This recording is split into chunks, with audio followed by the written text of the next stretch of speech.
That is a very good question.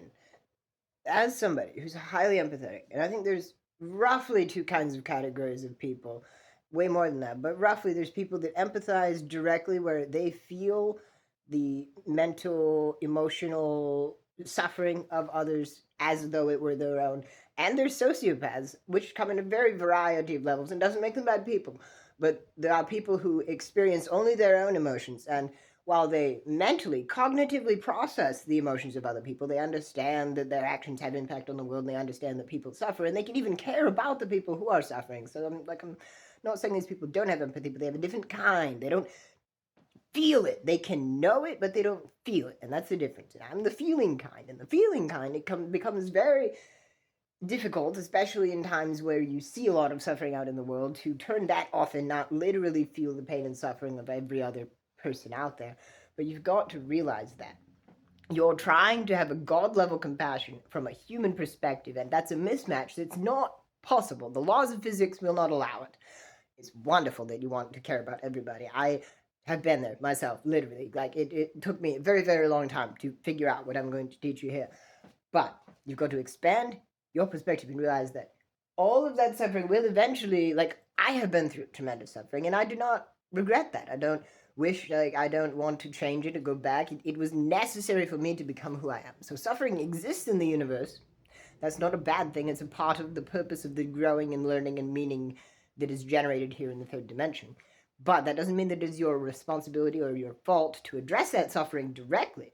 Now, you should help where you can help. And so if ever you're in a position where you're able to help others without hurting yourself, you should do that. Empathy is great. But you've also got to change your perspective. Realize you are one person. There are 8 billion people. There is more suffering that you don't know about than all of the suffering that you've ever known about. And that sounds scary at first, but think about this. There is more joy and ecstasy and happiness and peace and love and prosperity than all of the suffering combined. So, the love and the joy and the peace is where you want to put your focus, because that's more powerful, more prominent, and has been around longer than all of the pain and suffering and darkness, because the love is the creation. The love created the universe. The suffering, the purpose of the suffering, the material world, the hard matter, the stuff that sucks, the scars we get along the way, is to show the divine consciousness that's inside each and every one of us, that you can transcend this. This is all an illusion. The only thing that ever existed was the divine mind, and is in a bunch of different perspectives as bodies to learn things. But when you die, you go back to being non-physical. And there are many, many levels of dimensional existence beyond this one. If anybody tells you when you die you turn to nothing, well, nothing has never experienced suffering, has it? So that would be quite fine and dandy. In fact, during my period as an atheist, I accepted my potential non-existence, and it was quite relieving. I'm no longer an atheist, and I no longer believe in non-existence. But you can accept yourself wherever you are, and if you just go, you realize that no amount of thinking is going to instantly change where you are right at this present moment. Thinking is important, but thoughts are not you. Just stand there and go, okay, my job is my life. Focus on yours.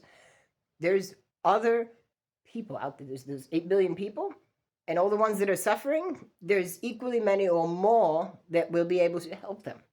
God will take care of the people who are suffering, who you are empathizing with, and whose pain you are feeling.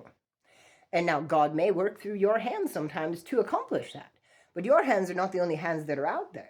So just because you're seeming to ignore, which ignoring is really not the right way to say it, but you can not physically feel, you can process cognitively the emotions of the people that are experiencing suffering without physically feeling it embodied in your soul, because you know that they will be taken care of by aspects of yourself which are present at a higher divine level, allowing your current awareness to stay present in your body and take care of your life. 4.5 minutes. I could probably say it in a lot less time, but that's the long rambly version. If you'd like to see the shorter, concisive version, I'll try and make a video on that too. But thank you for watching, and I hope that's somewhat helpful.